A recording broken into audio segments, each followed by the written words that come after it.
Hi, folks. My name is Robert Steinbuck. I'm a lawyer and a law professor, and I want to talk very briefly about Issue 3. That's the amendment designed to protect religious liberties. There's some misunderstandings going on right now. First, folks are saying, well, the First Amendment protects me. The First Amendment offers very little protection to you. The First Amendment does not protect you against indirect attacks on your religious beliefs. That means a law of general applicability is not subject to a First Amendment challenge.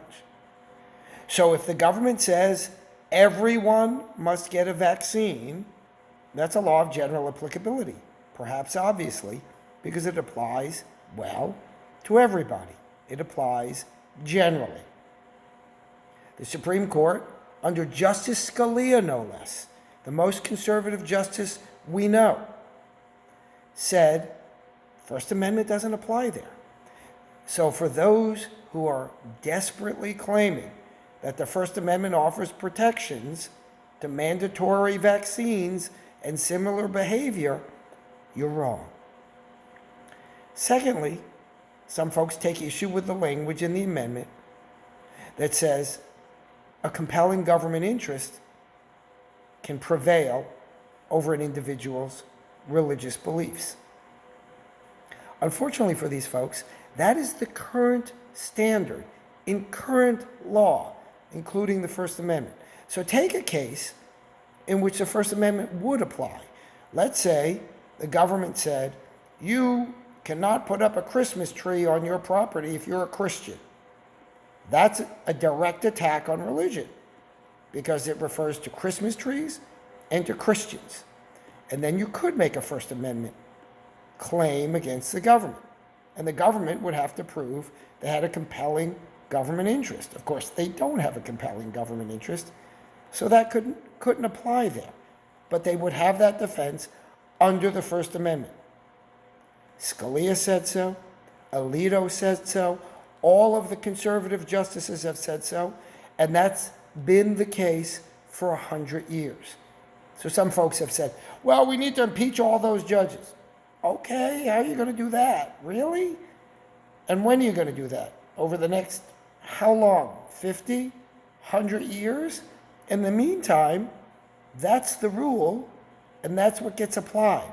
So this misunderstanding that the rule isn't currently compelling government interest can offset religious beliefs is simply wrong. Folks, I've worked on matters such as this for many, many years.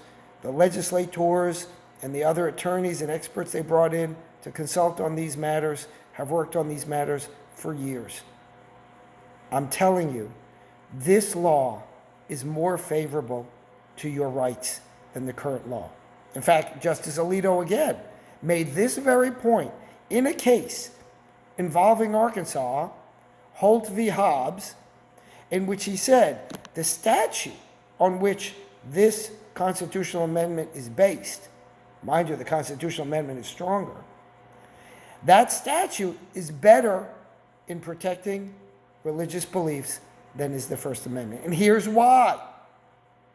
Because I told you previously, the First Amendment only protects direct attacks. That is, laws that say Christians can't do this, or Jews, or any religion can't do this. But it doesn't protect you from indirect attacks, from generally applicable laws that might affect your religious beliefs, like a mandated vaccine. Well, guess what? Issue 3 and the statute on which it is based do protect that. And that's exactly what Justice Alito already said in a published opinion from the Supreme Court. So now you have me saying it, you have other scholars saying it, and you have Justice Alito saying it.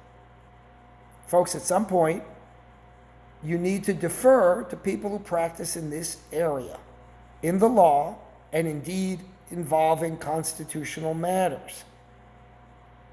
Issue 3 is protective, better than the existing law of your religious rights. And as a consequence, if you're religious, if you believe in religion, if you believe in God, you should vote for issue 3. I am Robert Steinbuck. Thank you for your time.